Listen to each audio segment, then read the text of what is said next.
Hello everyone. Meiosis या अर्धसूत्री विभाजन आज का हमारा विषय रहेगा इस क्लास का। पिछली कक्षा के अंदर माइटोसिस यानी समसूत्री विभाजन हमने किया था। देखिए स्टूडेंट्स, ये जो दो टॉपिक हमारे, एक पिछली क्लास में जो हमने किया था और एक आज की क्लास में जो कर रहे हैं, दोनों के दोनों सेल डिवीजन के टाइप्स होते हैं। जिन बच्चों ने पिछली कक्षा को देखा उनको पता भी होगा। देखिए, सेल डिवीजन के दो टाइप होते हैं। कोशिका विभाजन दो प्रकार से हो सकता है हमारे शरीर के अंदर। एक होता है माइटोसिस मेथड यानी समसूत्री विभाजन, जो पिछली कक्षा के अंदर हम कर चुके। एक होता है अर्धसूत्री विभाजन या मियोसिस जिसको कहा जाता है, जिसको इस कक्षा के अंदर हम डिस्कस करेंगे। ठीक है। सो देखिए स्टूडेंट्स, सेल डिवीजन दो प्रकार से होता क्यों है, थोड़ा सा मैंने इस बात को एक्सप्लेन करने की कोशिश किया था, पिछली क्लास के अंदर भी कोशिश किया था। अब दूसरी टाइप हमारी आ गई तो इसके अंदर और अच्छे से मैं आपको एक्सप्लेन करूंगा। देखिए, सेल डिवीजन मैंने कहा था कि सेल डिवीजन इसलिए किया जाता है हमारी बॉडी के अंदर ताकि हमारी सेल जो है ना उनको रिपेयर किया जा सके, हमारी सेल जो हो रिपेयर कर सके, ठीक है, या नई सेल की फॉर्मेशन हो सके। देखिए, एक बार बच्चे ने जन्म ले लिया, जन्म के बाद उसके अंदर, उसकी बॉडी के अंदर जितनी भी सेल हैं, उन सेल्स यानी कोशिकाओं की संख्या को क्या बढ़ाना है। अब सेल्स की संख्या या उनकी नंबर ऑफ सेल्स कैसे बढ़ेंगे, एक सेल को डिवाइड करना पड़ेगा, एक सेल से डिवाइड करके दो बन जाएगी, फिर उन दोनों को डिवाइड करके फिर चार बन जाएंगी। इस प्रकार से डिवीजन होता रहता है हमारी बॉडी के अंदर ताकि हमारी बॉडी के अंदर नई सेल बन सके। ये जो डिवीजन होता है स्टूडेंट्स, दो मेथड से होता है, मैं पहले आपको बता चुका। अब दो मेथड से डिवीजन होता है, डिफरेंस क्या है, क्यों हमें दो मेथड की आवश्यकता पड़ी ये सेल का डिवीजन होने के लिए। ठीक है, देखिए हमारे बॉडी के अंदर दो प्रकार के सेल होते हैं स्टूडेंट्स। एक सेल होती हैं जिनको बोलते हैं सोमेटिक सेल, कायिक कोशिकाएं। एक सेल होती है जिनको बोलते हैं जर्म सेल या सेक्स सेल बोलते हैं जिनको, या रिप्रोडक्टिव सेल बोलते हैं, या जनन कोशिकाएं बोलते हैं, लिंग कोशिकाएं बोलते हैं। ठीक है, ये दो प्रकार की होती हैं। सो एक सोमेटिक यानी कायिक कोशिकाएं, एक होती है आपकी सेक्स सेल, या मोस्ट कॉमनली जो इनके लिए शब्द यूज होता है वो जर्म सेल होता है, जर्म कोशिकाएं। सोमेटिक कायिक कोशिकाएं कौन सी होती हैं स्टूडेंट्स, हमारी बॉडी के अंदर सिर्फ और सिर्फ जो आपकी सेक्स सेल है। सेक्स सेल कौन कौन सी हैं, मेल पुरुष के अंदर स्पर्म यानी शुक्राणु, और फीमेल मादा के अंदर कौन सी होती है, ओवम यानी अंडाणु। ये जो आपके यानी जर्म सेल को छोड़ करके जितनी भी सेल हैं, जर्म सेल यानी जिनसे स्पर्म बनता है या अंडाणु बनता है, उनको छोड़ के हमारी पूरी बॉडी में जितनी भी सेल हैं सारे के सारी क्या होती है, सोमेटिक यानी कायिक कोशिकाएं होती हैं। यानी कि कहने की बात है कि वे सेल जो माता पिता से गुणों को ट्रांसफर करते हैं बच्चों में, या वे कोशिकाएं जिनके मिलने से बच्चे का जन्म होता, विकास होता। देखिए, मान लीजिए कोई भी नया जीव उत्पन्न करना है हमें, हमारे जैसा, हमें क्या करना पड़ेगा, रिप्रोडक्शन करना पड़ेगा, जनन करना पड़ेगा। किस प्रकार से, एक सेल, एक कोशिका मेल की तरफ से जिसको स्पर्म कहा जाता है, शुक्राणु कहते हैं, और एक कोशिका फीमेल की तरफ से होती है ओवम यानी अंडाणु। ये दोनों कोशिकाएं सेल मिलती हैं।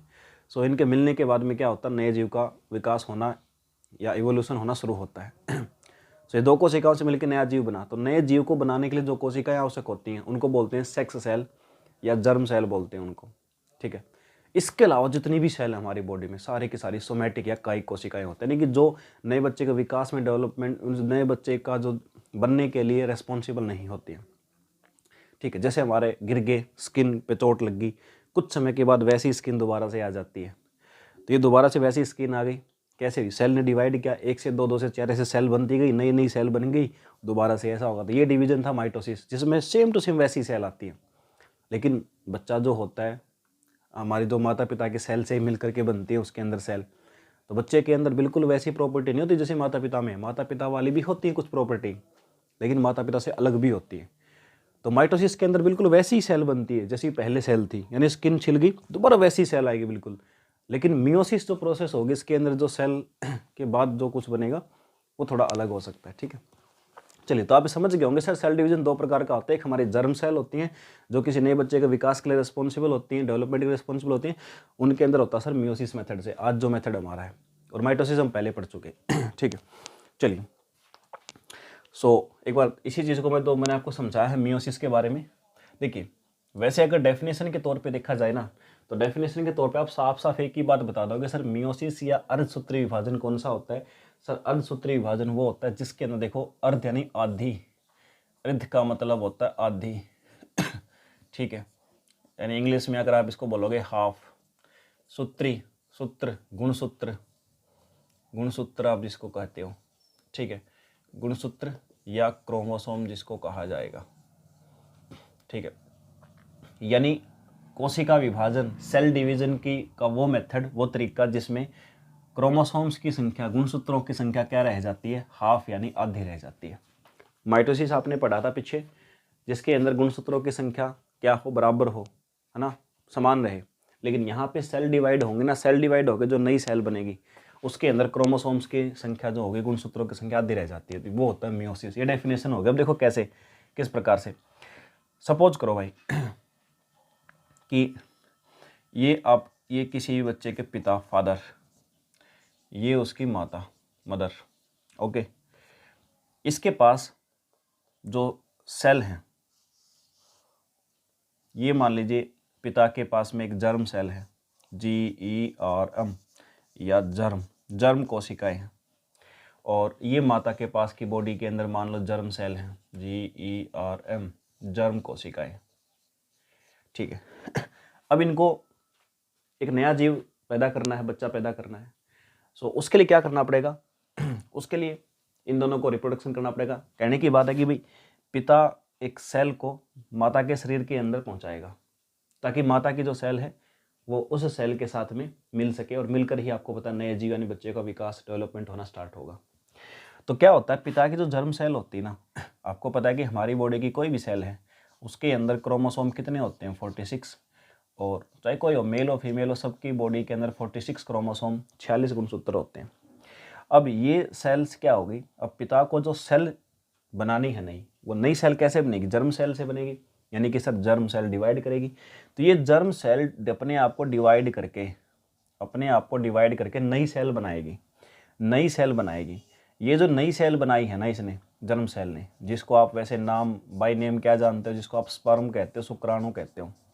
तो ये जो इन्होंने नई सेल बनाई है, इसके अंदर 46 नहीं, कितने गुणसूत्र हो जाएंगे, 23 रह जाएंगे। यानी ये जो विभाजन होगा तो इसमें गुणसूत्रों की संख्या आधी रह जाती है। उसी प्रकार से माता की तरफ से भी एक सेल बनेगी, जिसको हम कहते हैं ओवम या अंडाणु जिसको कहा जाता है, ठीक है। तो अंडाणु के अंदर भी गुणसूत्रों की संख्या कितनी रह जाएगी, 23 रह जाएगी जब इसका डिवीजन होगा। अब ये 23 गुणसूत्र स्पर्म के अंदर, 23 गुणसूत्र ओवम यानी अंडाणु के अंदर, ये दोनों सेल्स जाएंगी फीमेल बॉडी के अंदर, दोनों सेल मिलेंगी, मिलने के बाद में दोनों मिलकर के एक सेल बना लेंगी एक सेल बन जाएगी। इस सेल के अंदर 23 क्रोमोसोम इधर से आए थे और 23 क्रोमोसोम माता की तरफ से। दोबारा से इस सेल के अंदर कितने गुणसूत्र हो जाएंगे, 46 हो जाएंगे। और यही होता है जो यही जो सेल है, यही आपका ग्रो करती है एक नए जीव यानी बच्चे के रूप में, चाइल्ड के रूप में यही सेल आपकी फिर ग्रो करती है फीमेल बॉडी के अंदर। क्लियर है। तो इसलिए तो आप कहते हैं ना कि बच्चे के अंदर माता पिता दोनों के गुण होते हैं, तो देखो दोनों के गुण, दोनों की प्रॉपर्टी मदर और फादर की इसलिए होती है चाइल्ड के अंदर, क्योंकि उसके पास में 23 क्रोमोसोम तो पिता की तरफ से आते हैं, 23 माता की तरफ से, इसलिए दोनों की प्रॉपर्टी बच्चे के अंदर होती है। क्लियर है। तो इतना आपको क्लियर हो गया होगा अच्छी प्रकार से। सो ये जो सेल डिवीजन हुआ है ना, यहाँ पे जर्म सेल थी ना, ये जर्म सेल में जो डिवीजन हुआ है, ये डिवीजन हमें पढ़ना है। उसी डिवीजन का नाम स्टूडेंट्स क्या है, उसी का नाम है मियोसिस या अर्धसूत्री विभाजन जिसको हम कहेंगे। सो अभी मैंने जस्ट आपको ये बताया कि मियोसिस होता क्या है, होता क्यों है, अब होता कैसे है, वो हमें यहाँ पे पढ़ना है। ठीक है। तो इतना अगर आपको अच्छी प्रकार से समझ में आ गया, ये बेस आपका, और भी बेहतर तरीके से समझ आया तो पिछली वाली क्लास जो माइटोसिस पे मैंने बनाई थी उसको भी एक बार आप देख के आइए पहले उसको, ताकि ये आपको और बेहतरीन तरीके से हो जाए। चलिए, बाकी मैं कमी छोड़ता नहीं हूँ, क्लास के अंदर ही जितना यूटिलाइज होता है पीछे का वो मैं यूज़ कर लेता हूँ, ताकि किसी बच्चे को किसी प्रकार की समस्या या प्रॉब्लम ना आए। ठीक है ना। चलिए स्टूडेंट्स, अब देखते हैं मियोसिस होता कैसे। देखो भाई, इतना आप समझ गए सर, मियोसिस जो होगा वो होगा सर जर्म सेल के अंदर, वो होगा सर किसके अंदर, जर्म सेल के अंदर। ठीक है, जर्म सेल के अंदर होगा सर मियोसिस जो होगा सर, वो होगा जर्म सेल। ठीक है, यानी कि सर जर्म कोशिका के अंदर होगा सर ये। ठीक है, जर्म कोशिका के अंदर होगा सर ये जो भी होगा। ठीक है सर, इतना हमें क्लियर हो गया सर, जर्म सेल में होगा। अब सर ये जर्म सेल, सपोज करो भाई, एक बार पहले बेसिक बता रहा हूँ आपको होगा कैसे। ये जर्म सेल है, ये न्यूक्लियस होता है, अंदर जो बना रहा है ये न्यूक्लियस केंद्रक होता है, क्योंकि जितने भी प्रोसेस होते हैं ना इसका 90% केंद्रक में ही प्रोसेस होती है, इसलिए मैं केंद्रक साथ साथ बनाता हूँ। ये सेल है, इसके अंदर न्यूक्लियस है, ये जर्म सेल है। सर जर्म सेल के अंदर होगा क्या? सबसे पहले ये जो जर्म सेल है ना, इसका डिवीजन होगा और इससे बन जाएंगे 2 सेल्स। ये मियोसिस बता रहा हूँ, मियोसिस ओवरऑल गो थ्रू पूरा बता रहा हूँ शुरू से लास्ट कि कैसे होगा, बेसिक बता रहा हूँ सिर्फ। इसके अंदर जो जितने भी प्रोसेस इन्वॉल्व होते हैं वो एक एक करके मैं आपको हेडिंग वाइज करवाऊंगा। ये सेल है सर, इस सेल से 2 सेल बन गई, ठीक है, पहले तो ये बनेगी सर।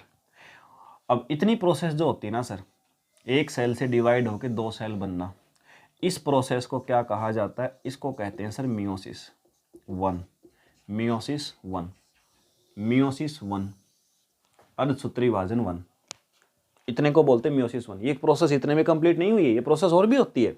माइटोसिस में आपने पढ़ा था कि एक सेल से 2 बन की बात कर रहा हूँ, या ऐसा नहीं, यहाँ ये तो पहला स्टेज है।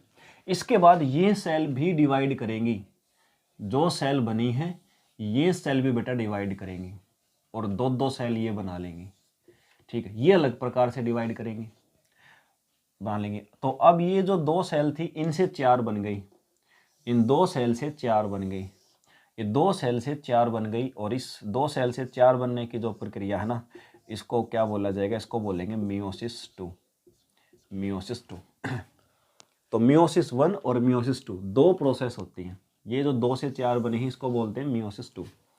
तो स्टूडेंट्स यहाँ पे मियोसिस की प्रोसेस जो है उसके अंदर एक सेल से कितनी सेल बनती? फाइनली 4 बनती। माइटोसिस में एक सेल से कितनी बनी थी? सिर्फ 2 बनी थी। एक डिफरेंस होगा, ये बहुत इंपॉर्टेंट डिफरेंस एग्जाम के अंदर आता है।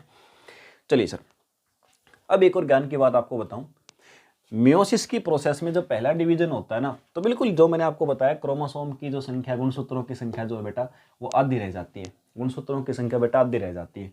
इसके बाद फिर जब डिवीजन होगा ना, अब डिवीजन जो होगा तो इस सेल में जितने क्रोमोसोम थे उतने ही इसमें होंगे, उतने ही इसमें जितने उतने इसमें, उतने ही इसमें। यानी कि एक बार तो मियोसिस हो गया, क्रोमोसोम की संख्या आधी होगी, लेकिन मियोसिस का जो दूसरा स्टेप होता है ना बेटा, वो किस तरीके से डिवाइड करता है? माइटोसिस तरीके से, समसूत्री विभाजन करता है। ये सेल जो होते हैं इनके अंदर समसूत्री विभाजन होता है, यानी मियोसिस के अंदर भी माइटोसिस होता है, ठीक है ना। यानी अर्धसूत्री विभाजन के अंदर भी एक स्टेप में क्या होता है? समसूत्री विभाजन होता है। तो पहले तो क्या होता है? मियोसिस के अंदर वही होता है, अर्धसूत्री विभाजन, फिर क्या होता है? समसूत्री।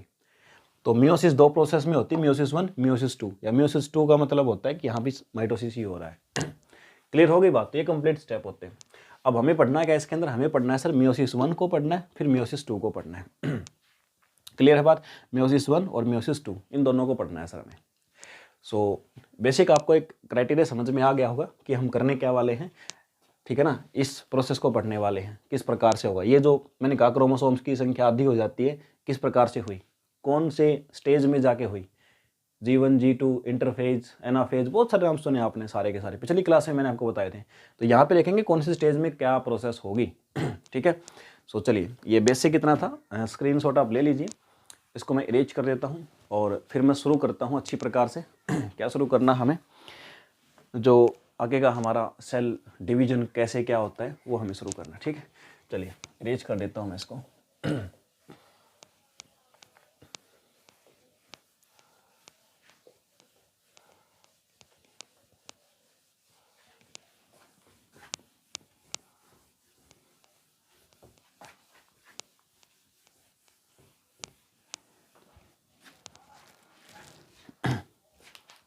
चलिए,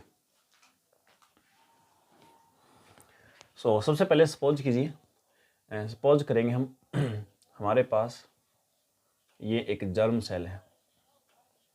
ठीक है, जर्म सेल क्या होती है आपको रट गई होगी, ये बात मैं बार बार रिपीट कर चुका हूँ आपको, कि जिनसे स्पर्म और ओवम की फॉर्मेशन होती है। तो स्टूडेंट, सबसे पहले आपके पास एक जर्म सेल है, ये लीजिए। ठीक है ना, ये जर्म सेल आपके पास है। अब इस जर्म सेल के अंदर सबसे पहले तो आप जानिए, मान लीजिए ये जर्म सेल जो बिल्कुल अभी अभी बनी है, अभी इसका निर्माण हुआ है, यानी पिछली किसी सेल ने डिवाइड करके एक नई सेल बनाई। मान लीजिए कि ये जर्म सेल है, अभी अभी इसकी फॉर्मेशन हुई है। ठीक है सर, फॉर्मेशन हुई है। तो सबसे पहले तो ये क्या करेगी, इसका जो सबसे पहला फेज होता है, इसका पहला फेज क्या होता है? इसका पहला फेज होता है इंटरफेस। ठीक है। इंटरफेज,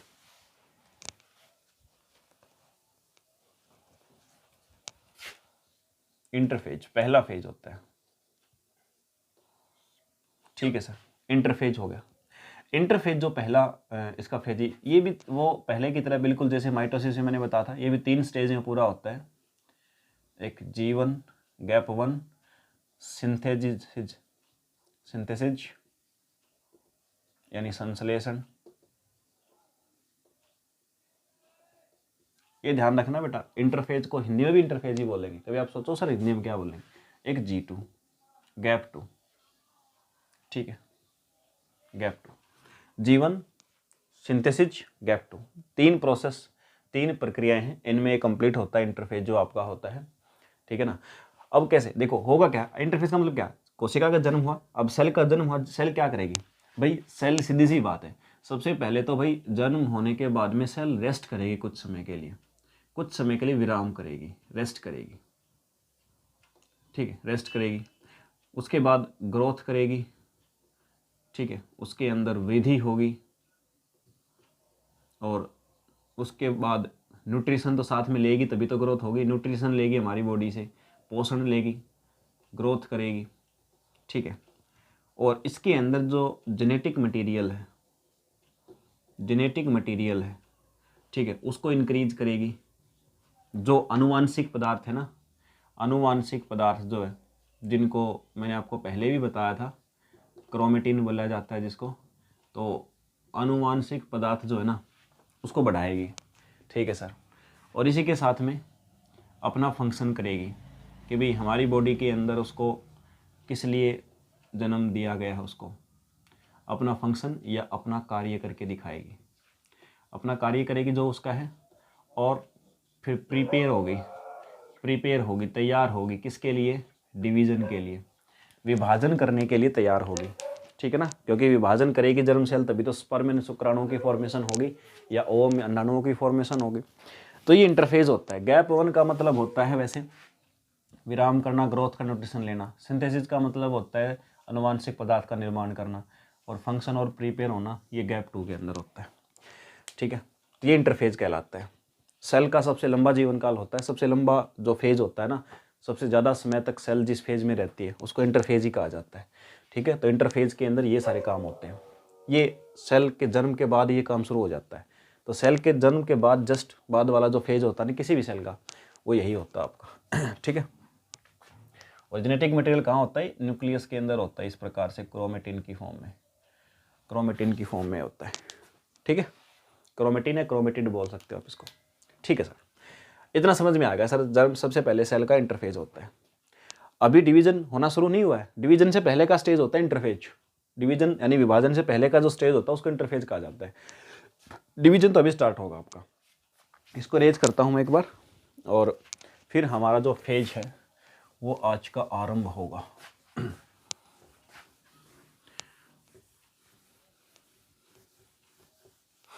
चलिए, अभी हम सिर्फ मियोसिस 1 पढ़ रहे हैं बेटा, ध्यान रखना कभी आप इस चीज़ को भूल जाओ। मैंने आपको बताया ना कि 2 बार मियोसिस होता है, तो अभी हम सिर्फ क्या पढ़ रहे हैं, अभी हम सिर्फ मियोसिस 1 पढ़ रहे हैं, मियोसिस 1। और मियोसिस 1 के अंदर जितने भी फेज होते हैं उन सब के सामने 1 लगेगा। जैसे हमने अभी पहला फेज जो पढ़ा था वो कौन सा फेज पढ़ा बेटा, वो हमने पढ़ा इंटरफेज, और इसके साथ लगाओ 1, तो ये हमने पढ़ा है, ठीक है। मियोसिस 1 पढ़ रहे हैं अभी। मैंने कहा ना मियोसिस 2 प्रोसेस में होते हैं, 2 आपकी कैटेगरी में होती है, एक मियोसिस 1, मियोसिस 2। मियोसिस 1 के अंदर जो पहला फेज है इंटरफेस 1, इसको 1 लगाएंगे साथ में, ठीक है सर। इसके बाद में अब क्या होगा, इसके बाद अब सेल का डिवीजन स्टार्ट होगा। सेल डिवीजन जब भी स्टार्ट होता है तो आपको पता है कि 2 मुख्य काम होते हैं। क्या मुख्य काम होते हैं, एक तो मुख्य काम होता है हमारा सर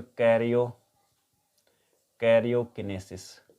पहला काम होता है सर कैरियोकिनेसिस। कैरियोकिनेसिस का मतलब होता है सर न्यूक्लियस या जो केंद्रक होता है ना, उस केंद्रक का विभाजन होता है। केंद्रक का क्या होता है सर, विभाजन होता है, ठीक है, ठीक है सर। केंद्रक का विभाजन होगा। केंद्रक का विभाजन जो होता है सर वो मुख्य रूप से 4 चरणों में, 4 स्टेप्स में होता है। आपने पहले ही पढ़ा था। कौन कौन सा सर? एक होता है सर प्रोफेज, प्रोफेज हिंदी में भी नाम यही रहेगा प्रोफेज। दूसरा होता है सर मेटाफेज, मेटाफेज। और तीसरा होता है सर एनाफेज, एनाफेज सर। और चौथा होता है सर टीलोफेज, टीलोफेज होता है सर चौथा। ठीक है, prophase, metaphase, anaphase, telophase, 4 phase होते हैं सर। ये होता है सर केंद्रक विभाजन। ठीक है, ठीक है सर। केंद्रक विभाजन होने के बाद दूसरा फिर क्या होता है इसमें? फिर होगा साइटोकिनेसिस, साइटोकिनेसिस। केंद्रक का विभाजन हो गया, नहीं एक केंद्रक से 2 बन गए। अब साइटोकिनेसिस का मतलब होता है कोशिका द्रव्य का विभाजन। कोशिका यानी केंद्रक के अलावा जितना लिक्विड भरा होता है किसी सेल में, अब वो डिवाइड होके अलग अलग हो जाएगा और 2 सेल बन जाती हैं। ये मैं आपको डायग्रामली पिछले चैप्टर में बता चुका। यानी कहने की बात है सर, ये मान लीजिए हमारी कोई भी सेल है ना, तो इस सेल का जो न्यूक्लियस है, पहले तो सर क्या होगा, इस सेल का न्यूक्लियस डिवाइड होगा। उसके बाद सर ये जो सेल है ना, ये पूरी ही डिवाइड हो जाएगी बीच से, यहाँ से। इसको बोलते हैं साइटोप्लाज्म भी डिवाइड हो गया। 2 प्रोसेस में होती है। तो यहाँ पे जितना भी होगा ना, कैरियोकिनेसिस के साथ भी आपको क्या लगाना पड़ेगा? 1। प्रोफेज के भी साथ भी क्या लगाना पड़ेगा? 1। इसके साथ भी 1, यानी सारे के सारे ये 1 लगाना पड़ेगा, इसके साथ भी 1। कहने का मतलब मियोसिस 1 के अंतर्गत जितने भी प्रोसेस होंगे सबके साथ आपने 1 लगा के रखना है। ठीक है ना? ठीक है सर। तो ये सारे स्टेप होंगे सर जो हमें पढ़ने। इंटरफेज हमने पढ़ लिया कि मियोसिस 1 में इंटरफेज में क्या होता है, वो हमने पढ़ लिया। इसके बाद अब कैरियोकिनेसिस, केंद्रक का जो डिवीजन होता है, विभाजन होता है, वो 4 स्टेप्स में होता है। इसको हम पढ़ लेते हैं, प्रोफेज, मेटाफेज, एनाफेज, टीलोफेज। पहले भी हमने इसके बारे में पढ़ा माइटोसिस में। तो मियोसिस में क्या होगा इन सब फेज में, वो और पढ़ लेते हैं। ठीक है, तो मैं इसको रेज कर देता हूँ, तो याद रखना कि कहाँ पे पहुँच गए हम।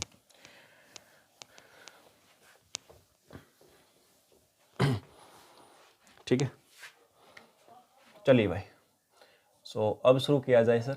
क्या शुरू करना हमें? अभी जैसा कि मैंने आपको बताया, इंटरफेज हुआ है, अब सेल डिवीजन स्टार्ट होगा। इंटरफेज के बाद ही सेल का डिवीजन स्टार्ट होता है। इंटरफेज तो होता है जिसमें प्रीपेयर करता है अपने आप को, सेल डिवाइड करने के लायक बनता है। सेल डिवीजन स्टार्ट होगा, पहला काम मैंने आपको बताया क्या होगा? कैरियोकिनेसिस। ठीक है, कैरियोकिनेसिस। और कैरियोकिनेसिस के अंदर मैंने बोला था आपको क्या होना? केंद्रक का विभाजन। और कैरियोकिनेसिस फर्स्ट, केंद्रक जो न्यूक्लियस होता है किसी भी सेल में, उसका विभाजन होना है यहाँ पे। ठीक है सर, केंद्र का न्यूक्लियस का विभाजन होना है सर। देखिए ये सेल है सर हमारे पास में। देखिए एक चीज़ और ध्यान रखना आपको, मैंने कहा था कैरियोकिनेसिस कितने स्टेप्स में होते हैं, वो भी आपको याद रखना है। पहला स्टेप है सर प्रोफेज, उसके बाद ही मैं आपको बताऊंगा कि होगा क्या। हिंदी में लिख देता हूँ एक बार में, वैसे तो प्रोफेज को प्रोफेज ही बोलेंगे आप हिंदी में अपने कंपटीशन एग्जाम के लिए। प्रोफेज 1, ठीक है, प्रोफेज 1। देखो भाई, प्रोफेज 1 के अंदर होगा क्या भाई? साफ साफ मैं आपको बताऊं, अगर 5 स्टेप में ये चीज़ पूरी होगी आपकी। थोड़ा कॉम्प्लिकेटेड है, लेकिन बेटा मैं आपको बिल्कुल A to Z डीप करवा रहा हूँ। कोई भी एग्ज़ाम दे लियो, मैं कह रहा हूँ कि आप कंपटीशन के कांस्टेबल से लेके IIT PMT का एग्ज़ाम दे लियो, नीट का एग्ज़ाम दे लियो, समस्या नहीं आएगी आपको। कंपटीशन में तो आपको सिविल सर्विस का दे लेना, SSC सिजिल का दे लेना, कोई भी एग्ज़ाम दे लेना, आपको समस्या नहीं आएगी। जो टॉपिक मैंने अभी आपको एक बार करवा दिया, उससे बाहर कुछ नहीं आना भाई। उस टॉपिक से अगर क्वेश्चन आ गया, आप 100% उसको होल्ड करके आओगे। सो प्रोफेज 1 के अंदर देखो क्या होगा। 5 स्टेप में मैंने कहा कि कंप्लीट होगा। अब वो 5 स्टेप के लिए ना आप ऐसा करो, एक ट्रिक आपको बताता हूँ। अब ये ट्रिक याद रखो, 500 स्टेप याद हो जाएंगे। ट्रिक क्या है? ले जी पायल दीदी, ले जी पायल दीदी। ठीक है, ये आप याद रख सकते हो। एक कॉमन सी ट्रिक है जो मेरे हिसाब से बहुत सारे बच्चे पहले भी जानते होंगे। ठीक है, बहुत सारे बच्चे पहले भी जानते होंगे जिन्होंने पढ़ा है पहले। ट्रिक काफ़ी फैली हुई है, सो ऐसा नहीं कि मैंने कोई नई बनाई है। ठीक है, मैंने भी कॉपी किया है, जहाँ से मैंने पढ़ा है वहाँ से मैंने भी कॉपी किया था। कभी जब मैं पढ़ता था उस टाइम पे मैंने भी वहाँ से कॉपी किया था। ठीक है, सो लेजी, पायल, दीदी, यानी 5 स्टेप, 1 2 3 4 5। इसका मतलब क्या होता है? इसका मतलब होता है लेप्टोटीन। लेप्टोटीन इस स्टेज का नाम है, लेप्टोटीन। इसका स्टेज का नाम है जाइगोटीन। जाइगोटीन। इसका नाम है पेचिटीन। पेचिटीन। और इसका नाम है डिप्लोटीन। उसका नाम है डाइकिनेसिस। डाइकिनेसिस। ठीक है, हिंदी में नाम यही रहेंगे बिल्कुल सेम टू सेम। हिंदी में बेटा बिल्कुल सेम टू सेम यही नाम रहेंगे, लेप्टोटीन, जाइगोटीन, पेचिटीन, डिप्लोटीन और डाइकिनेसिस। हिंदी में बेटा यही नाम रहेंगे। क्लियर है आपको? तो हिंदी में भी आपने नाम अगर याद रखने, वैसे तो मैं आपको बता दूं कि साइंस के अंदर 99% टर्म जो होते हैं ना, वो हिंदी की टर्म को इंग्लिश की टर्म को हिंदी में लिखा मिलेगा पेपर में। तो हिंदी वालों में आपको पहले से आगाह कर रहा हूँ इस चीज़ के लिए कि आप हिंदी के चक्कर में पड़ रहे हो, इंग्लिश वाली टर्म को आपने जरूर रीड करना है। ठीक है, चलिए लेप्टोटीन आते पहले स्टेज में, यानी प्रोफेज 1 जो है इन 5 स्टेप्स में कंप्लीट होता है। तो लेप्टोटीन में क्या होता है भाई, ये हमारे पास में एक सेल है, ये इसके अंदर है भाई न्यूक्लियस।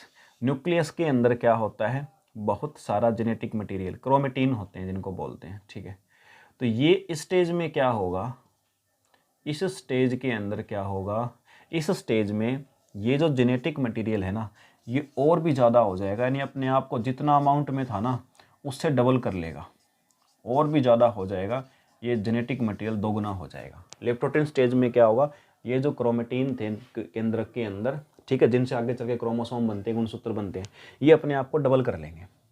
ठीक है सर।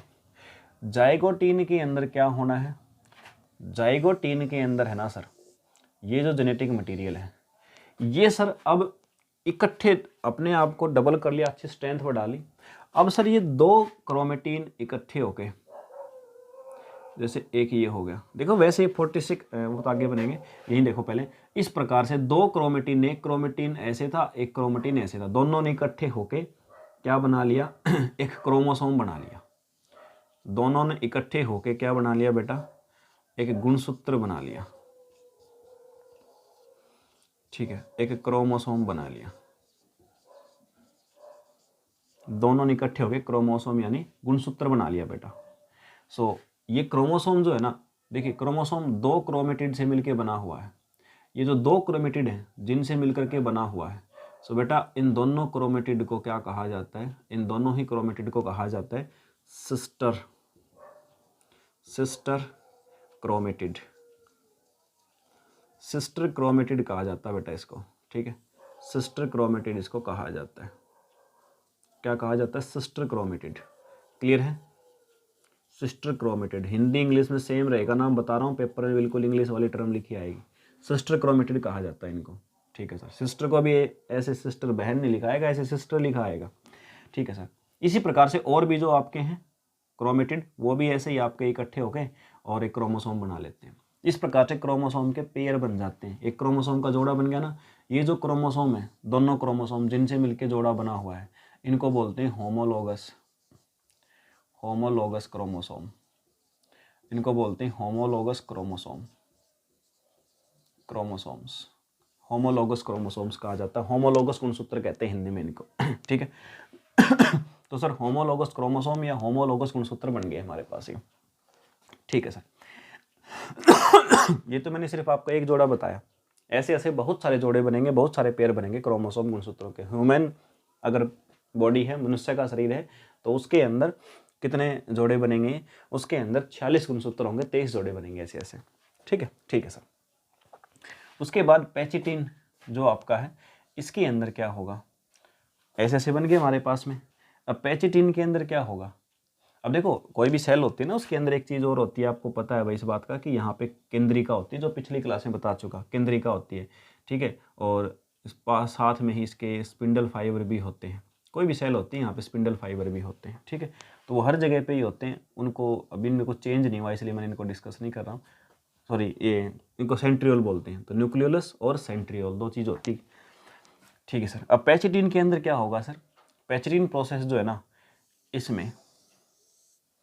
इसमें ये जो आपके क्रोमोसोम है ना, ये जो क्रोमोसोम आपको दिख रहे हैं ना, ये जो गुणसूत्र आपको दिख रहे हैं, ये गुणसूत्र क्या होते हैं, इस सेल के अंदर ये जो गुणसूत्र हैं जो बने हैं इनसे, क्रोमेटिन से, ये कुछ तो कोई तो क्रोमोसोम जो होता है जो पीछे मेल की तरफ से भेजा गया है। मतलब भाई ये सेल बनी है, ये सेल कब बनी है, कोई भी जर्म सेल कब बनी थी, जर्म सेल के अंदर जो ये 23 पेयर क्रोमोसोम के बनेंगे, जो 23 पेयर ऑफ क्रोमोसोम हैं जो क्रोमेटिन से बनते हैं, ये 23 पेयर कैसे बने थे, 23 गुणसूत्र माता की तरफ से आए थे, 23 पिता की तरफ से आए थे ना। यानी कि एक गुणसूत्र तो ऐसा है जो माता की तरफ से आता है, एक गुणसूत्र ऐसा है जो पिता की तरफ से आया था, इस सेल के अंदर है। अभी दोनों गुणसूत्र क्या करेंगे, ये दोनों ही गुणसूत्र अब क्या करेंगे, एक दूसरे के साथ क्रॉस ओवर करेंगे, यानी एक गुणसूत्र दूसरे गुणसूत्र के साथ क्रॉस ओवर करेगा। देखो दोनों एक दूसरे के टच कर रहे हैं, टच करेंगे तो क्या होगा, एक गुणसूत्र का छोटा सा हिस्सा दूसरे गुणसूत्र पे लग जाएगा और इस गुणसूत्र का हिस्सा इस पे लग जाएगा, यानी इसका छोटा सा पार्ट यहाँ पे ना आपस में एक दूसरा इंटरचेंज कर लेंगे हिस्सों को। यानी पिता वाले गुणसूत्र माता वाले गुणसूत्र छोटा सा अटैच हो गया, माता वाले पिता वाला, अब देखो अटैच हो गया, जुड़ गया। तो देखिए स्टूडेंट्स, ये बात आपको समझनी चाहिए यहाँ पे कि ये जुड़ने से हुआ क्या। भाई ये जुड़ने से हुआ क्या, ये गुणसूत्र आपस में जो क्रॉस ओवर किया है ना, जो गुणसूत्र ने एक दूसरे के साथ में लिंक किया है, यानी पिता का गुणसूत्र माता के गुणसूत्र के ऊपर जुड़ गया थोड़ा सा, यानी कि इस प्रकार से हो गए। भाई ये जो गुणसूत्र था ये, ठीक है, और यानी कि यहाँ पे जो गुणसूत्र ऐड हुआ पिता वाले पे वो माता का ऐड हो गया, यहाँ भी इसमें यहाँ पे ऐड हो गया, ठीक है। इस प्रकार से मतलब कहने की बात है कि इन जो सिरे हैं ना क्रोमोसोम गुणसूत्रों के जो किनारे हैं इनके ऊपर इंटरचेंज हो गए छोटा छोटा पार्ट। अब इंटरचेंज हो गए तो आप देखो दो नए प्रकार के क्रोमोसोम बन गए, जिनमें से एक क्रोमोसोम के ऊपर कुछ जीन माता वाले आ गए, दूसरे के ऊपर पिता वाले आ गए, नई प्रकार के जीन बन गए। अब बच्चे के अंदर क्या होंगे, कुछ नई क्वालिटी आएंगी जो कि माता और पिता दोनों का मिक्स होगा, ठीक है ना। ठीक है सर, क्रॉस ओवर हो गए सर दोनों। इसके बाद इस स्टेज में क्या होगा, अब क्रॉस ओवर होने के बाद सर, इंटरचेंज होने के बाद अब क्या होगा, अब है ना सर, जो ये न्यूक्लियोलस है सर, केंद्री का न्यूक्लियोलस, केंद्री का स्टार्ट डिसअपियर सर। यानी कि सर केंद्री का, देखिए न्यूक्लियोलस के साथ में न्यूक्लियस भी, केंद्रक भी, यानी कि सर केंद्री का और केंद्रक जो न्यूक्लियस है, केंद्रक न्यूक्लियस वॉल बोलिए आप इसको, केंद्रक कला न्यूक्लियस वॉल, यानी कि सर केंद्रिका सर और ये केंद्रक कला, ये जो केंद्रक की बाहरी आवरण है, ये दोनों के दोनों गायब होना शुरू हो जाएंगे, ठीक है। इस स्टेज में सर गायब होना शुरू, इस स्टेज में, यानी कि कुल मिला के जो सेल है ना आपकी, इसके अंदर इस प्रकार से सिर्फ क्रोमोसोम जो है ना, सिर्फ और सिर्फ क्रोमोसोम के पेयर रह जाते हैं। या आप, मैं 2 एग्जाम्पल के लिए, बाकी 23 जोड़े होते हैं, आप कितने ही बना सकते हो ऐसे जोड़े, समझने के लिए बना रहा हूँ बस मैं, सिर्फ ये रह जाते हैं। और जो ये थे ना, ये आपके सेंट्रियोल, ये सेंट्रियोल स्टेज में क्या होंगे, अपोजिट पोल की तरफ जाना शुरू हो जाएंगे, ठीक है। ये जो क्रोमोसोम है ना थोड़ा सा इस प्रकार से रैंडम होते हैं, मतलब एक जोड़ा यहाँ पे हो गया, एक यहाँ पे हो गया, एक यहाँ पे, एक यहाँ पे हो गया, इस प्रकार से फैले होते हैं, ठीक है। तो ये सेंट्रियोल आपका अपोजिट पोल्स पे चले गए, एक सेंट्रियोल इधर चला गया घूम के, एक वहीं रह गया, अपोजिट पोल्स पे हो गए सेंट्रियोल, यानी तारक का है, ठीक है सर। इसके बाद क्या होगा, ये यहाँ पे गायब होना शुरू हुए थे ना, ये बिल्कुल डिसअपीयर हो जाएंगे। अब डिसअपीयर, बिल्कुल गायब, कौन, एक तो केंद्री का, यहाँ तो गायब होना शुरू हुए थे स्टेज में, यहाँ बिल्कुल गायब हो जाएंगे। और ये जो आपके सेंट्रियोल हैं, ये सेंट्रियोल जो हैं इनसे क्या निकलेगा, जैसे कि पीछे माइटोसिस में निकला था स्पिंडल फाइबर, इनसे स्पिंडल फाइबर, स्पिंडल रेशे, स्पिंडल फाइबर निकलेंगे। और ये स्पिंडल फाइबर निकल के इन क्रोमोसोम जो है ना, इन गुणसूत्रों से जुड़ जाएंगे, क्रोमोसोम्स के साथ जुड़ जाएंगे, जुड़ गए इन सब के साथ में, गुणसूत्रों के साथ जुड़ जाएंगे इस स्टेज में आके, डाइकिनेसिस में। तो इतना स्टेज होता है ये, अभी तक सिर्फ यहाँ तक हुआ है कि वहाँ तक जाके जुड़ गए, सिर्फ इतना हुआ है। यही हमारी स्टेज होती है प्रोफेज 1, जो 5 स्टेप्स में कंप्लीट हुई। डबल हो गया जेनेटिक मटेरियल, डबल हो के क्रोमोसोम बना लिए, एक क्रोमोसोम के अंदर 2 क्रोमेटिड होते हैं जिनको सिस्टर क्रोमेटिड बोलते हैं, 2 क्रोमोसोम माता और पिता वाले, इनका जोड़ा होमोलोगस। अब 2 क्रोमोसोम जो 2 गुणसूत्र होते हैं, ये गुणसूत्र क्या करते हैं, एक दूसरे के साथ अपना पार्ट शेयर करते हैं। छोटा सा हिस्सा माता वाले का पिता वाले क्रोमोसोम से मिल जाता है, पिता वाले का माता वाले से, ताकि नए गुण डेवलप किए जा सके बच्चे में।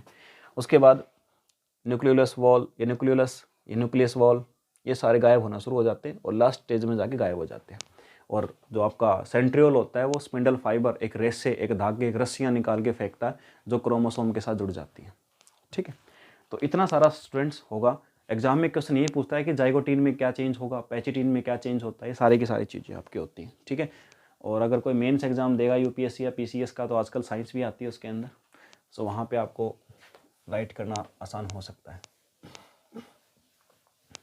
ठीक है सर, ये था सर हमारा प्रोफेज। किसी भी सेल के अंदर जो प्रोफेज था सर, अभी तक सेल के अंदर पूरे के पूरे क्रोमोसोम है सर 46, यानी 23 पेयर के 23 पेयर क्रोमोसोम्स अभी हमारे पास में सेल के अंदर हैं सर।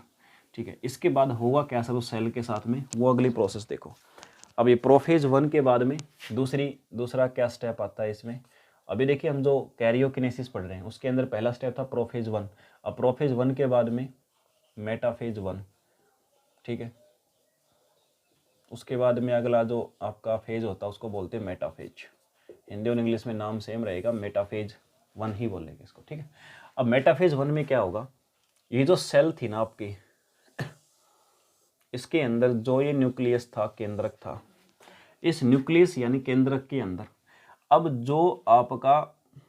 जो आपका ये सेंट्रियोल था, इसने स्पिंडल फाइबर फेंके थे क्रोमोसोम्स के ऊपर, तो ये क्या करेगा, उनको खींच के, उन क्रोमोसोम्स को खींच के इस प्रकार से बिल्कुल बीच में अरेंज कर देगा, बिल्कुल बीच में अरेंज कर देगा। पूरे के पूरे 23 जोड़ों का ऐसे अरेंज कर देगा। मैंने कुछ ही जोड़े लिखे आसानी के लिए, तो इन सबको है ना, अपने फाइबर तो जुड़ गए थे इसके, तो इस फाइबर से खींच कर इनको बिल्कुल बीच में अरेंज कर देगा। ये काम होता है मेटाफेज में। और अगर किसी भी साइंटिस्ट को, किसी को भी अगर क्रोमोसोम्स की स्टडी करनी है, अगर उसको गुणसूत्रों का अध्ययन करना है किसी को भी, तो एग्जाम में पूछे उसके लिए सबसे बेस्ट फेज कौन सा होता है, तो स्टूडेंट्स मेटाफेज होता है। क्रोमोसोम्स की स्टडी करने के लिए सबसे बेस्ट फेज होता है आपका मेटाफेज। ठीक है सर, ये होगा मेटाफेज 1 में। उसके बाद आता है सर एनाफेज 1। एनाफेज में क्या होगा सर, अब ये जो आपके बीच में आ गए क्रोमोसोम, तो सर ये जो आपका इधर दिख रहा है आपको इस प्रकार से सेंट्रियोल, ये सेंट्रियोल तारक का जिसको बोलते हैं, ये क्या करेगा, ये आधे क्रोमोसोम को अपनी तरफ वालों को इधर खींच लेगा और वो उधर खींच लेगा। ये जो क्रोमोसोम्स के पेयर थे आधे आधे हो गए। ठीक है, आधे आधे हो गए यहाँ तक मेटाफेज के अंदर। अब इसके बाद में स्टूडेंट्स टेलोफेज में क्या होगा, टेलोफेज 1 में क्या होगा, टेलोफेज 1 के अंदर अब लास्ट स्टेज है, इसके अंदर क्या होगा, ये देखिए क्रोमोसोम आधे इधर चले गए, आधे उधर चले गए, यहाँ बिल्कुल पेयर में थे, यानी कि 23 इधर चले गए, 23 उधर चले गए।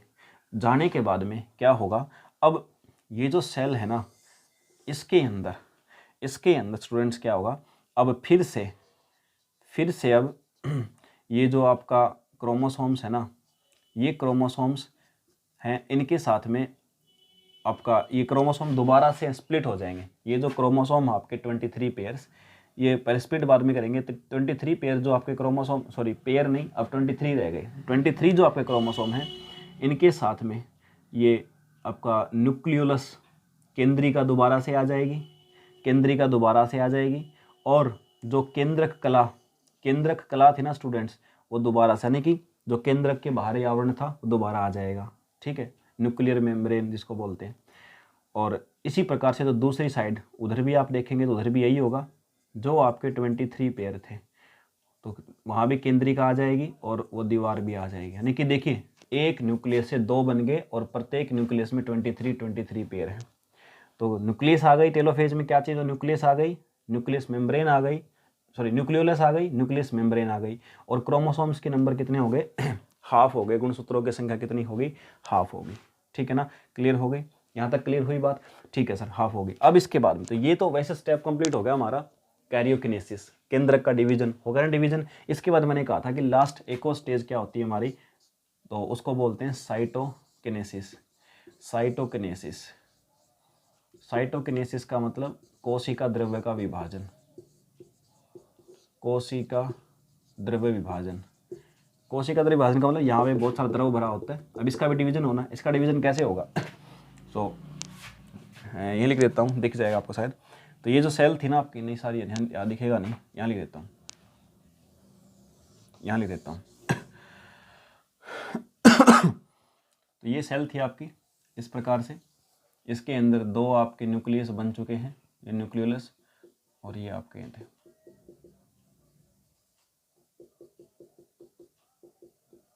ठीक है, तो अब क्या होगा, अब ये जो आपका कोशिका द्रव्य है, ये सबसे बाहर वाली मेम्ब्रेन, ये भी क्या हो जाएगी, इस प्रकार से अपने आप को डिवाइड करना शुरू कर देगी।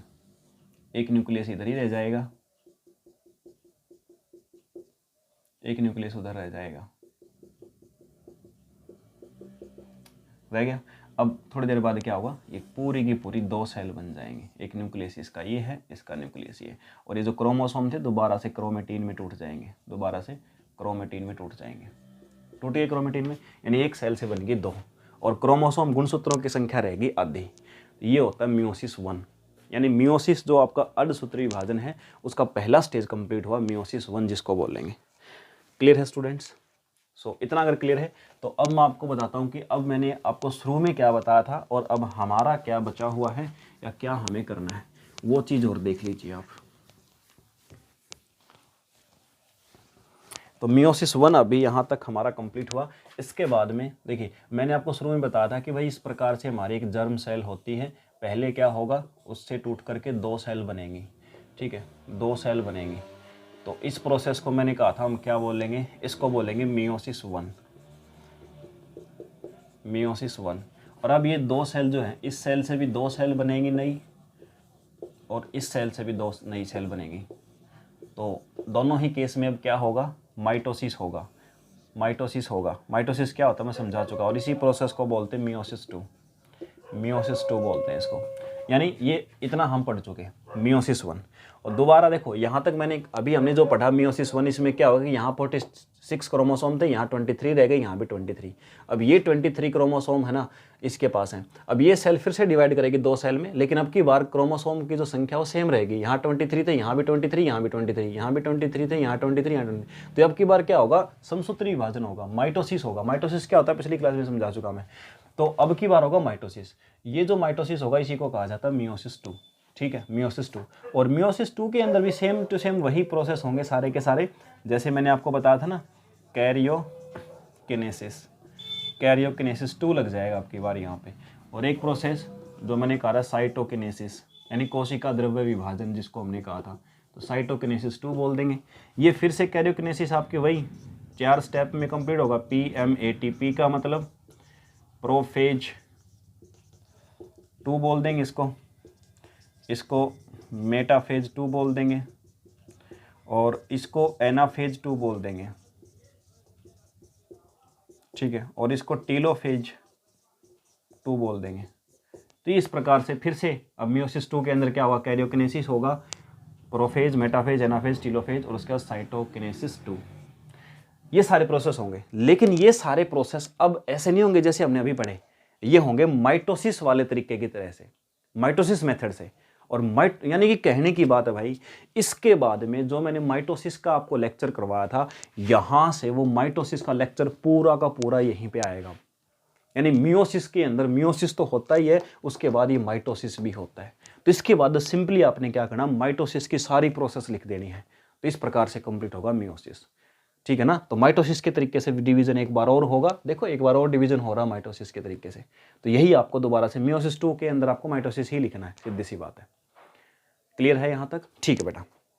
सो ये आपका मियोसिस कंप्लीट हुआ, समझ गए होंगे आई थिंक। अब भी कोई कंफ्यूजन है किसी प्रकार का, अगर आपको डाउट है सो बेटा आप पूछ सकते हो, मेरे से कमेंट करके पूछ सकते हो। अदरवाइज अगर कोई भी प्रॉब्लम आपको आती है सो यू कैन कॉल मी। ठीक है, you can call me any time, this one. ठीक है, किसी भी प्रकार का डाउट रहता है अगर आपको किसी भी टॉपिक से related, so you can call me. Okay, 9813133373, this one, Aseem Bhardwaj. ठीक है बेटा। सो किसी भी टाइम पे आप कर सकते हो कॉल। और ये जो आपके हैं नोट्स, ये जो आपको मैंने अभी करवाया है यहाँ पे, इसका जितना भी लिखा हुआ कंटेंट है आपने अगर खुद से राइट कर लिया तो सबसे बेस्ट है। अदरवाइज आप चाहते हैं कि सर आप लिख के दो, तो अपनी एप्लीकेशन प्ले स्टोर पर जाकर डाउनलोड करो असीम भारद्वाज नाम से, उसी के ऊपर आपको ये सारा लिखा लिखा फ्री में मिल जाएगा। ठीक है। और साइंस के कंप्लीट साइंस के नोट्स हैं, जैसे टेस्ट सीरीज एसएससी के किसी भी एग्जाम के लिए फुल 1 ईयर पैकेज, ये सारी की सारी चीज़ें भी आपको प्ले स्टोर से अपनी एप्लीकेशन के ऊपर मिल जाएंगी। और इसके अलावा मैंने 625 क्वेश्चन एनसीईआरटी बेस तैयार किए हैं निकट भविष्य में आने वाले एग्जाम्स के लिए, हरियाणा और सेंट्रल लेवल के जो एग्जाम्स हैं। तो 625 क्वेश्चन भी मिलेंगे आपको, स्टोर वाले ऑप्शन में मिलेंगे आपको, वहाँ पे उन पर लिखा मिलेगा आपको complete science practice set, Hindi और इंग्लिश दोनों मीडियम में मिलेंगे। ठीक है। सो उनको भी आप प्रैक्टिस कर सकते हैं। चलिए, सो अगली क्लास में मिलते हैं किसी नए टॉपिक के साथ।